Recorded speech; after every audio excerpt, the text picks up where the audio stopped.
cards. This week on EDI Sports Show. There's no way this is a 3. There's no way it's a 3. I checked it. I put it under the loop. And I checked the entire freaking card. There's no way that's a 3. So I packed up all the cards. I put them in. I put the blue tape on. That's what you should use. You should only use blue tape. And I am sending them into SGC. This is what you need to do. You need to print out the receipts, the order receipts, put them in the package. I'm going to bring these to the post office, and then I'm going to send them out. And we're going to wait to see what I get back.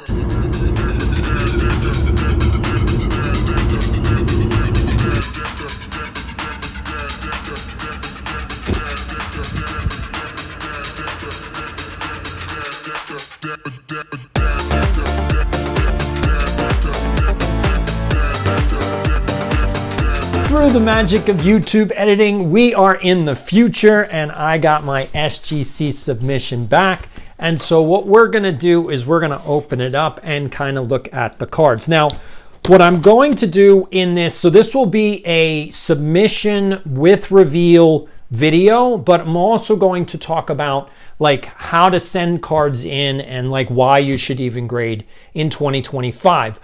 There's going to be a series of other videos as well on grading, so I want you to hit the subscribe button if you're interested in that. But here we go. Let's open up this box and let's get to the reveal. Now, I'm going to do these one by one because I actually did a prediction for what I thought the grade would be. And what I like to do is I like to see how I did, sort of like my batting average. So if I say that a card's going to be an 8, was I right? Now, obviously, with vintage, you are probably not going to get a 9 or a 10 with most vintage. With modern, you only want to send it in if you're going to get a 9 or a 10. And in most cases, you really just only want to get a 10. That's kind of the problem with grading, is that, the higher the grade on modern is really all you want, because people aren't going to pay very much for a 9 or especially an 8. Now, in my case, I actually don't mind lower grade modern cards if they're a reasonable price, because I just collect the cards. I don't collect value, I collect the cards. And so that's what you guys have to decide for yourself, is do you collect the card or do you collect value? Because if you're collecting value, then you better make a lot of money, because you're going to be paying up for a lot of cards. And just be aware that on the back end, you're probably not going to get your money back. So I know that's hard to hear. I've said that multiple times. If you haven't seen the other shows, I do this show every single Friday. And so here we go. Let's pull these out and let's see what we got. All right, so the first card up is the 1984 Topps Darryl Strawberry rookie card. Okay, there we go. We got the card, and the grade is, so remember, I predicted a 10. It is a 9. Oh, all right. Well, that's one. Here we go. All right. Next card up is the 1985 Dwight Gooden rookie. Again, so I've got it predicted a 10.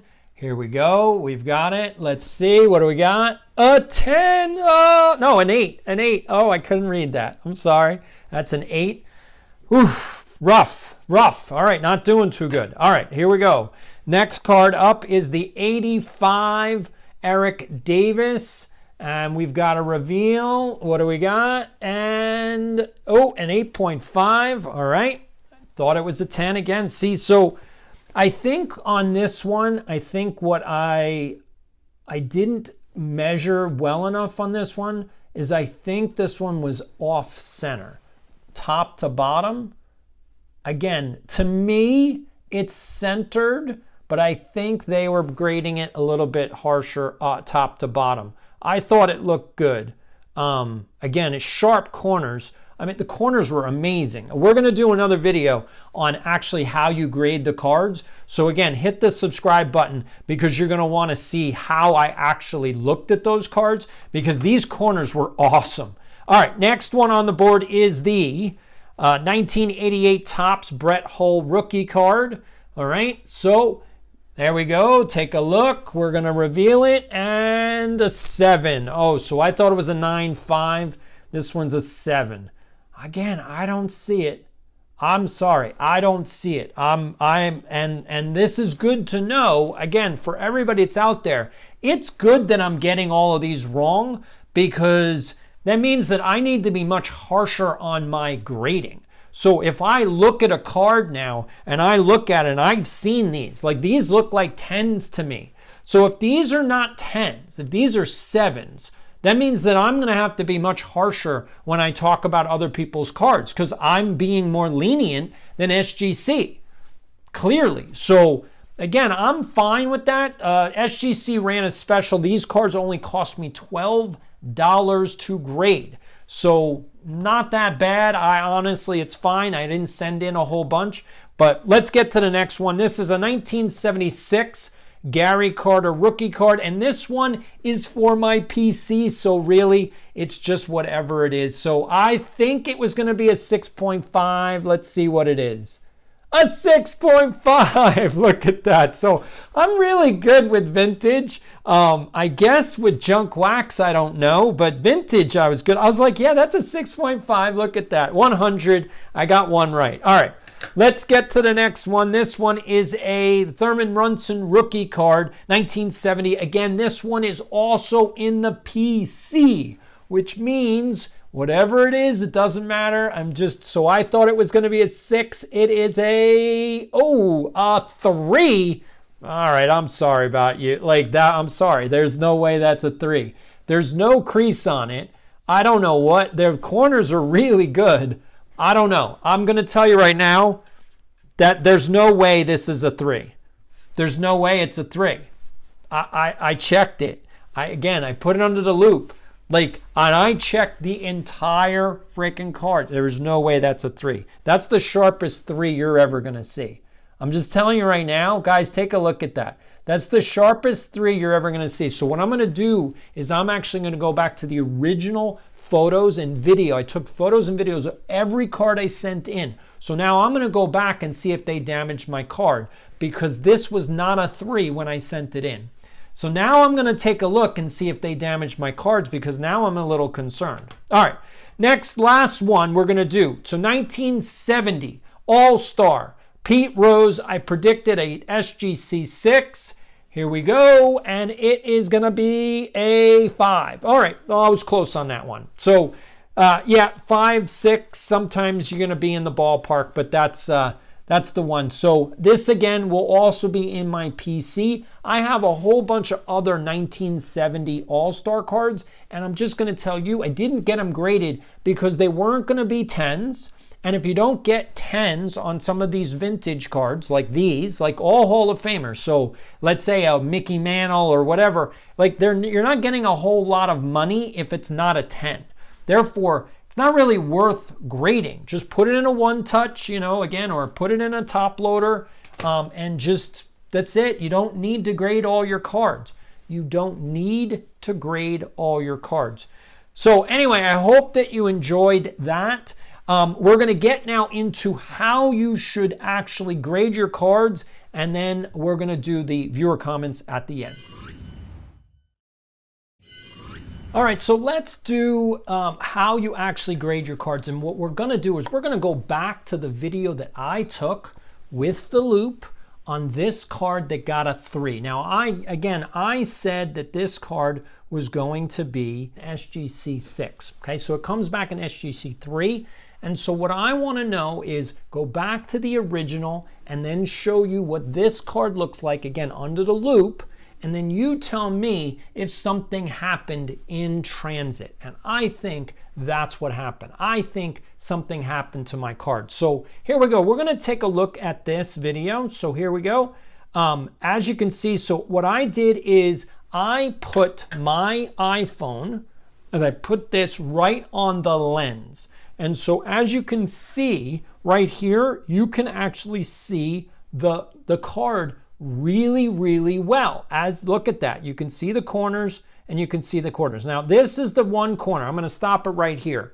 This is the corner that I want to show you. Okay, so that's the bottom corner. We're going to look under the loop right now, okay? I mean, what do you guys think? Do you think that I was wrong, or do you think something happened to my cards going down to SGC? I'm still, again, I thought this would be a 6. Looking at it again, based on what the other cards did, I could absolutely see them grading it down to a 5, only because, again, I was a little lenient on the other cards. So, but based on what I'm seeing, I mean, this is, to me, it's a 5. Again, I think something happened to the right side of this card. So to this side of the card, I think something happened on the way to SGC, or when they took it out of, maybe when they took it out of the, the semi-rigid, something happened, because it's a little bit more frayed than what it is in my video. And so those are the things that happen. Now, I don't know what that means. I'm going to contact SGC. I'm going to send them the video. We'll see what they say. Again, I don't think it's that big a deal. Maybe they just refund me the cost of the grading, which would be fine. I would be happy with that. Anyway, let's get to your viewer comments. It is time for the viewer comments, and I want to thank everybody for wishing me well. Yes, I was really, really sick. Like, I didn't get out of bed for an entire week. I did the show last week, and yeah, I'm feeling so much better, so it's good. We got a whole bunch of comments because they didn't do any last week, so I'm going to do a whole bunch this week. So let's get to the first one without further ado. This one is from Salty Creel Fishing, always a favorite of mine. So hey there, Doc. Hope you feel better soon. Thank you. It appears that Burbank sports cards are indeed alive and selling on eBay. Well, I guess they're back. 1.2 million listings. Well, I guess Fanatics didn't work. That's what I would say, because otherwise they're not allowed to be on eBay. So there must be some contractual problems with Fanatics, which is allowing Burbank to be on eBay. So just be aware of that, folks. There must be some problems with Fanatics. Again, the facade, like, Fanatics seems to be a house of cards just waiting to fall down. So if you guys invest in the IPO of Fanatics, you are the sucker in the room. I hope all of my subscribers do not put any money in Fanatics. Don't do it. All right, anyway, my frustration is with the PWE option for selling on eBay. That's the plain white envelope. Yes, it has a lower price to ship, but like you said, it opens the door for scammers to say they never receive a card. In fact, they actually have. The issue is the USPS puts these envelopes through the machine and scans get missed. Then the mail person does not scan it at other times. There has been reports that some postal workers have been stealing cards because it's obvious just by looking at the envelopes. That is all true, Salty Creel. Like, yeah, I mean, we're not talking about like that, it's a grand conspiracy. There are some very, very nasty people in this country. And unfortunately, they're in positions where they can do whatever they want to do, because unfortunately, the people at the post office don't seem to care about their job. Now, I know they're the people that go postal and, they want to whatever off themselves, but I'm just putting it this way. We need to start having people who know how to do their job so that everybody can just kind of relax and do their job. You want to sell cards, you want to put it through the mail, you want plain white envelope because it literally only costs like $1.40 to send a card, or $1.50, which is awesome because unfortunately shipping is so expensive. So, why can't the post office figure it out? I don't know, but you're right about that, Salty Creel. All right, next is from Tin K. 1976. Again, he's got a hockey icon there now for his YouTube, so I love it. So my biggest gripe in the hobby is the PSA premium sale price. I still don't understand how their slabs sell for most money, when in my opinion their slabs don't look good and their grading is so inconsistent. Wake up, people. Tim, I agree with you. I think the PSA slab is ugly. I think it's the worst looking slab in the history. We've got all of these. We've got beautiful slabs here. I like SGC.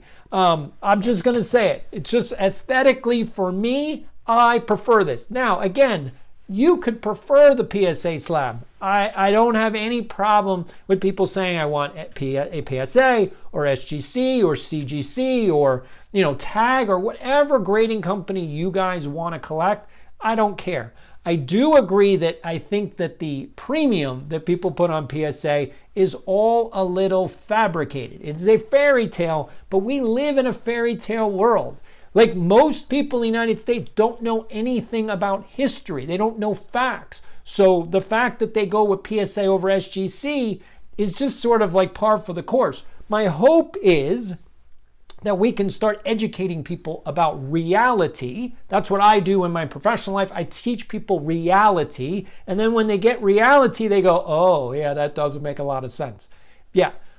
Following the PSA, basically chasing after the PSA, value is a bad idea. You're going to get burned every single time. You're better off going and buying an SGC 10 for probably 10% less, and you won't lose your money.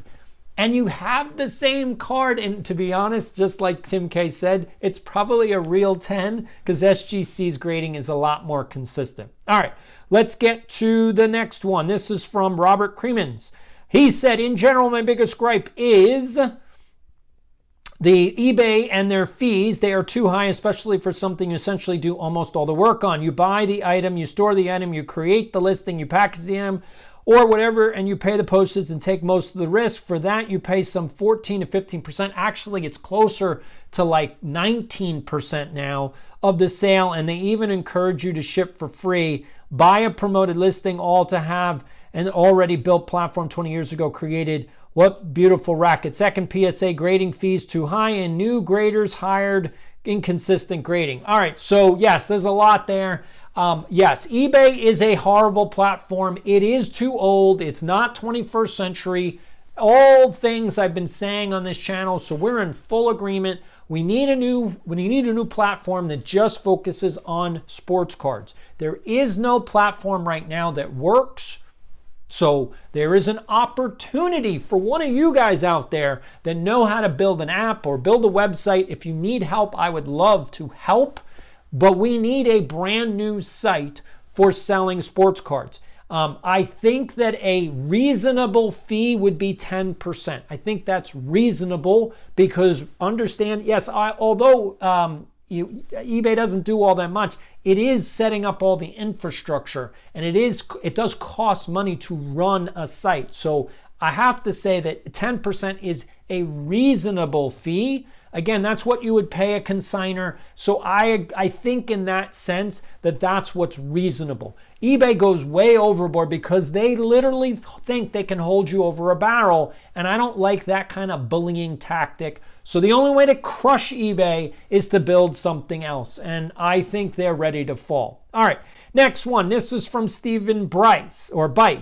eBay scams go both ways. I sell and buy and have received empty packages, but because it shows delivered, eBay will side on the seller. Ooh, okay, I haven't heard of that one before. Stephen, that is not good. And yes, that would get me mad.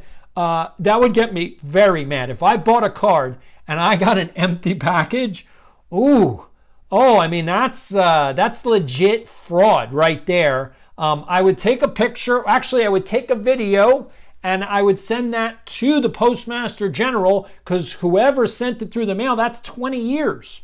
That's actual fraud, mail fraud, and that's 20 years. So yeah, don't sit on that one. Definitely report that. That is an FBI crime. Maybe we can get some of these eBay guys in jail, because that's probably where they deserve to belong. All right, Boston fan. I don't have many frustrations with the hobby. I just don't pay attention to them. Well, that's probably a smart idea. I collect what I collect and happy in my lane. One small frustration is that I've gotten a couple items that shipped with poor protections, items not properly taped in their case. Well, yes, that is true. Now, I did say, actually I have it right here, I did say you should use blue tape. This is painter's tape. So everybody that's watching, all 2,000 subscribers, go buy yourself a roll of blue painter's tape. This is what you use on your cards, okay? This will come off. No problems, no stickiness. This is meant to not leave residue. So go buy blue painter's tape and then you will be fine. No more Scotch tape, no more masking tape. Stop using all of that. It's all blue tape all the time. All right, here we go from Bargain Boxer. I know Heath was wondering when he was going to get back on the show. Well, I told him, I said, make a good comment, you'll get back on the show. So Bargain Boxer says breakers is his biggest frustration with the hobby, and I cannot disagree with that. Breakers are annoying. Oh my God, you guys sell breaks for way too much money. They're not worth it. You're overpaying for your cards. Yeah, I guess you're getting the lottery ticket, and I understand the appeal of breaking. I understand the appeal. I'm not saying that there's no appeal to breaking. What I'm saying is it costs too much money. That's it. So I'm not opposed to the breaking culture. What I'm opposed to is you're charging too much money. And if you guys are bidding on breaks, you're bidding way too high. Like seriously, you're losing so much money. So 50% down. Like, so if breaks are going for $100, don't bid more than 50. Like, it's not worth the money. I'm telling you guys, it's not worth the money. So put the brakes on the breaking. All right, next one. This is from Commercial Free Show. I think you're too negative on eBay. You are using a small percentage of buyers. I use eBay for years. Appreciate your show. Hope you feel better soon. Cheers. Well, thanks for the cheers. And I appreciate the comment because you know what? Maybe I am being too negative on eBay. Who knows? I will say this. There's a lot of scams on eBay. A lot of scams. Now, here's a comment that was a comment on that one, which I love when you guys comment on each other. So if you haven't done it yet, go into the comment section, start reading the comments, and start messaging each other. Yeah, like this is a community. Start talking to each other and start kind of getting the conversation going. And then I can come and bring it on here and start going, well, this is what you guys are talking about. All right, here we go. This is from Gary Gordon, and he said again, this is to Commercial Free. He said he's not negative. He's right on. There are more scammers on eBay than ever before. Well, thanks, Gary, for the backup because I kind of think there's a lot of scams out there, like way more than ever. Again, all the other YouTubers are also covering the scams lately. Like there's just been an uptick in scams. So anyway, let's get to the last comment.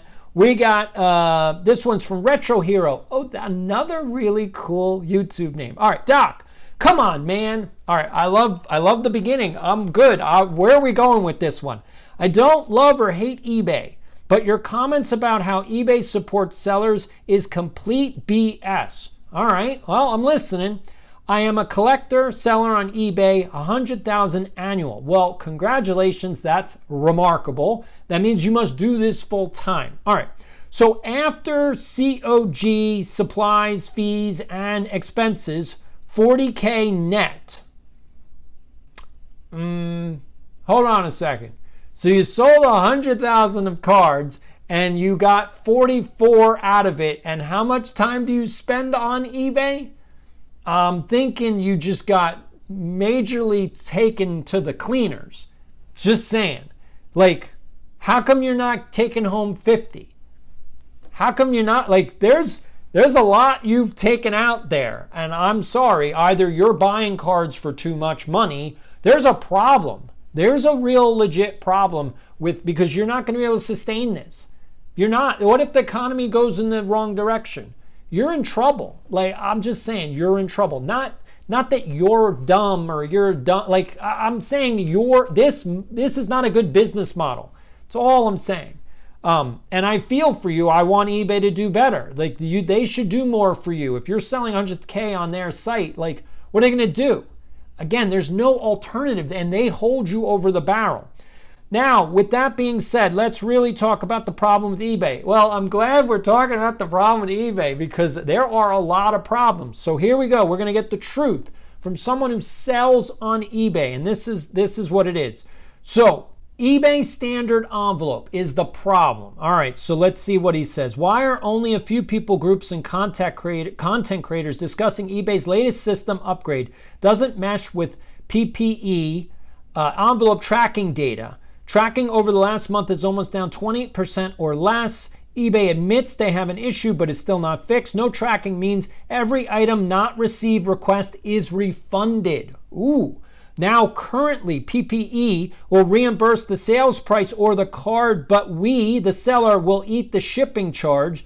ESUS should track. We pay the extra charge for tracking, but the system doesn't report it. In my opinion, this is a big issue. Well, Retro, that's not a big issue. That's like a monumental issue. That basically means that eBay doesn't work. Without tracking, then what exactly are we doing? How do you know that the cards are going where they're supposed to go? This is a problem on all fronts. And I know you're kind of saying, well, 100K and I make 44 and it's not a big deal, but you just revealed how your entire business is in 100% jeopardy. Like, this is it. This is the death knell right here for eBay.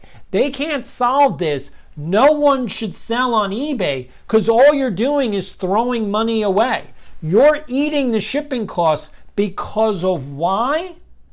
Like, this is an eBay problem, and they just keep screwing the seller over and over and over again until you guys just, again, there's no alternative. Where are you going to go? And that's the problem. I feel for you, Retro. Like, this is a huge issue. This is what I've been talking about. We need to build a new site. We need a new site. We have to get off eBay. It is horrible. It is pathetic. We need to kill eBay. Just that's it. This is not a place for sports card people. It is not. eBay is bad and they don't care. This is a huge issue, not just like a small issue, not a big issue. We're talking monumental issue. All right, that's all we got for this week. I want to thank everybody for joining me. Again, we do this every Friday, 6 p.m. on the East Coast, 3 p.m. on the West Coast. This is Doc saying, have a great one.